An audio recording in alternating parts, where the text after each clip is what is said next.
Assalamualaikum warahmatullahi wabarakatuh. Perkenalkan, nama saya Nurul Muhlisa Saleh dari kelas C, Prodi Pendidikan Matematika.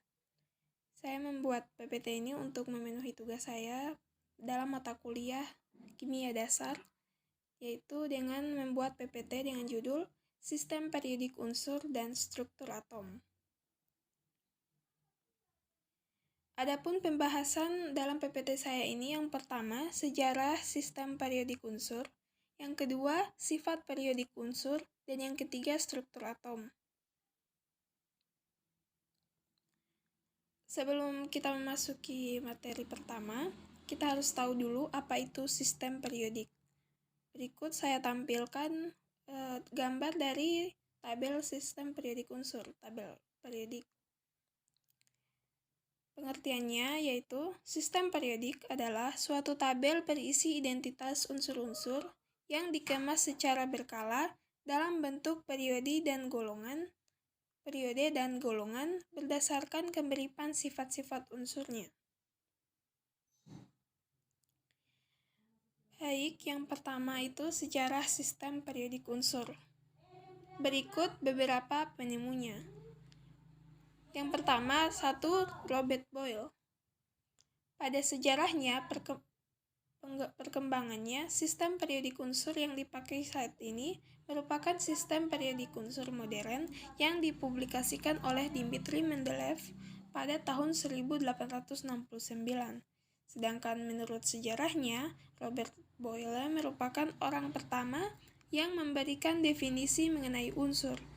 Menurutnya, unsur merupakan zat yang tidak dapat dibagi menjadi dua zat atau lebih secara kimiawi. Berikutnya, menurut Lavoisier. Setelah Boyle memberikan penjelasan mengenai hal tersebut, pada tahun 1769, Lavoisier pun menerbitkan daftar unsur-unsur dan membaginya pada unsur logam maupun unsur non-logam. Yang ketiga ada Johann Wolfgang Dobereiner. Dobereiner merupakan orang pertama yang menemukan hubungan sifat dengan massa atom. Unsur-unsur tersebut dikelompokkan menjadi 3 triade, yaitu triade litium, natrium, kalium. Yang kedua, triade kalsium, strontium, barium. Yang ketiga, triade klor, brom, dan yodium. Yang keempat ada Dmitri Mendeleev. Pada tahun 1869, Dmitri Ivanovich Mendeleev melakukan pengamatan 63 unsur yang telah dikenal dan mendapatkan hasil bahwa sifat dari massa atom itu relatif. Berdasarkan hasil pengamatannya, ia menemukan unsur-unsur tersebut pada golongan dan juga periode yang dikenal saat ini. Selanjutnya, sifat periodik unsur. Dalam sistem periodik unsur terdapat beberapa sifat, di antaranya ialah sifat logam, jari-jari atom, dan juga energi ionisasi. Yang pertama, saya akan menjelaskan sifat unsur. Berdasarkan sifat unsur bisa dibagi ke dalam 3 jenis, yaitu logam, non-logam, dan metaloid. Logam memiliki sifat yang cenderung melepaskan elektron dari non-logam untuk membentuk ion positif. Untuk non-logam, mereka cenderung menerima elektron dari logam. Dan untuk unsur metaloid, memiliki kedua sifat seperti logam dan non-logam. Berikut yang kedua, yaitu jari-jari atom. Jari-jari atom ialah jarak dari inti atom ke orbital elektron terluar yang stabil dalam suatu atom dalam keadaan setimbang. Jarak tersebut dapat diukur dalam satuan pikometer atau angstrom.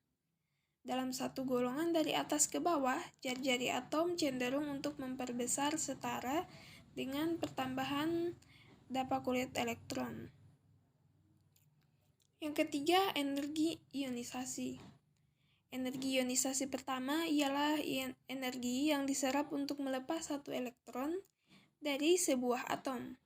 Sedangkan energi ionisasi atom kedua ialah energi yang diserap untuk melepas elektron kedua dari sebuah atom dan seterusnya.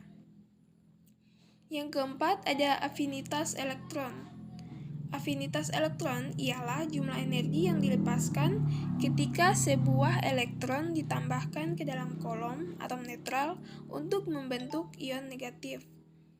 Sifat non-logam memiliki nilai lebih tinggi pada afinitas elektron daripada sifat logam. Dan afinitas elektron secara umum terus meningkat sepanjang periode. Dan yang kelima ada keelektronegatifan. Keelektronegatifan merupakan kemampuan atau kecenderungan suatu atom untuk menangkap ataupun menarik kembali elektron dari atom lainnya.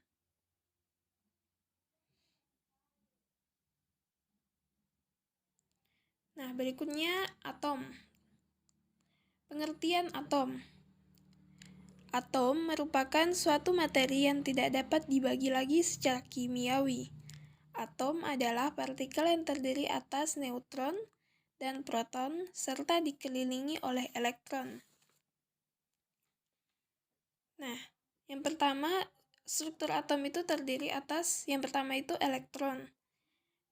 Elektron ini ditemukan oleh J.J. Thomson melalui percobaan sinar katode. Dari percobaannya diperoleh bahwa elektron tidak memiliki massa dan bermuatan elektron -1. Yang kedua, proton. Proton ditemukan oleh Eugene Goldstein melalui percobaan yang menghasilkan sinar adode.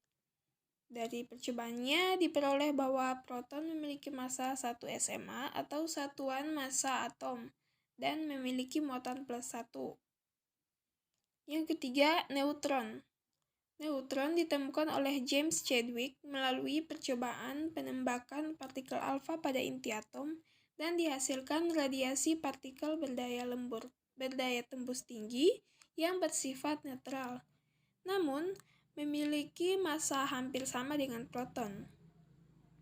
Massa satu neutron adalah 1,675 kali 10⁻⁴ gram.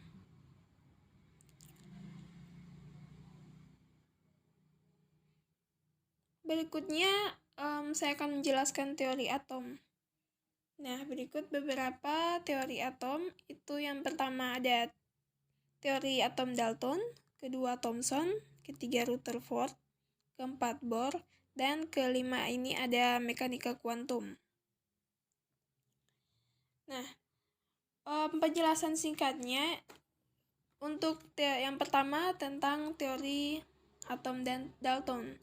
Nah, di teori atom Dalton itu menyatakan kalau atom itu bulat dan tidak bisa dibagi. Bentuknya itu bulat dan tidak ada apa-apa lagi di atasnya, hanya bulat polos. Gagasan mengenai teori atom Dalton itu kembali muncul pada tahun 1802 di Eropa ketika ilmuwan asal Inggris bernama John Dalton merumuskan teori atom yang pertama. Teori ini kemudian dikenal sebagai teori atom Dalton. Lalu ada teori kedua, yaitu teori atom Thomson. Salah satu peneliti yang tertarik untuk meneliti tentang atom setelah John Dalton adalah Joseph J.J. Thomson, seorang fisikawan yang juga berasal dari Inggris. Thomson melakukan sebuah percobaan untuk mencari tahu muatan apa saja yang terkandung dalam atom. Dan hasil dari penelitiannya itu yaitu atom itu berbentuk seperti roti kismis. Nah, kita bisa lihat di gambar ada bulatan atom yang di atasnya itu ada muatan-muatan. Jadi, dia mengumpamakannya seperti roti kismis. Kenapa roti kismis? Karena makanan yang populer saat itu di sana adalah roti kismis. Selanjutnya, teori atom ketiga yaitu teori atom Rutherford.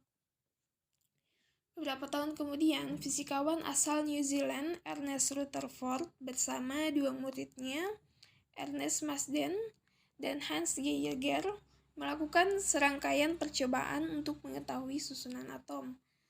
Percobaan dilakukan dengan menembakkan sinar alfa, yaitu sinar yang berisikan partikel-partikel bermuatan positif melalui lempeng emas yang sangat tipis. Sinar alfa ini, nah bisa kita lihat di gambar ini, ada gambar dari teori atom Rutherford. Di gambarnya itu ada inti dan ruang hampa, di mana elektron-elektron mengelilingi inti dan ruang hampa tersebut. Beralih ke teori atom keempat, ada teori atom Bohr. Nah, percobaan Rutherford kemudian dilanjutkan oleh Niels Bohr, seorang fisikawan asal Denmark. Lewat percobaannya itu, Bohr mencoba membuktikan bahwa energi elektron tidak akan habis dan jatuh ke inti atom. Bohr melakukan percobaannya dengan menggunakan spektrum atom hidrogen. Dari hasil percobaannya tersebut, Bohr memberikan gambaran keadaan atau kedudukan orbit elektron dalam menempati daerah di sekitar inti atom. Bohr berpendapat bahwa elektron mengelilingi inti atom pada orbit atau lintasan tertentu, dan hanya terdapat orbit dalam jumlah tertentu, dan perbedaan antara orbit satu dengan yang lain adalah jarak orbit dari inti atom. Di sini kita bisa lihat gambarnya model atom dari teori atom Bohr itu sering disebut modelnya itu seperti kayak model tata surya. Atom inti bulat, ada intinya, ada lintasan atau kulit atom, dan modelnya seperti tata surya ya, di mana proton itu sebagai matahari dan elektron yang mengelilinginya ini adalah planet-planet yang mengelilingi matahari sesuai orbit. Dan elektron itu bisa saling menyerap dan pindah lintasan. Jadi elektron-elektron yang ada di lintasannya ini bisa saling menyerap dan pindah-pindah lintasan. Dan teori atom terakhir yaitu teori mekanika kuantum. Teori mekanika kuantum diperkenalkan oleh fisikawan asal Austria, Erwin Schrödinger, yang juga terkenal dengan eksperimen pikiran terkenal atau kucing Schrödinger. Beliau adalah fisikawan asal Jerman, Werner Heisenberg. Mereka berpendapat bahwa posisi elektron tidak hanya ada di lintasan-lintasan sehingga tidak bisa ditentukan posisinya secara pasti. Namun, posisi elektron dapat diprediksi melalui peluang keberadaan elektron. Daerah yang memiliki peluang yang besar disebut dengan orbital. Schrödinger dan Heisenberg kemudian mengajukan model atom yang sampai saat ini masih kita gunakan. Dalam model ini, atom terdiri dari inti atom yang bermuatan positif dan dikelilingi oleh elektron-elektron yang berada pada orbital-orbital. Baik, sekian presentasi saya kali ini. Lebih dan kurangnya saya mohon maaf. Wabillahi taufik wal hidayah. Wassalamualaikum warahmatullahi wabarakatuh. Ada pantun terakhir dari saya. Ayu ting ting makan kepiting. Thank you for everything. Sampai jumpa.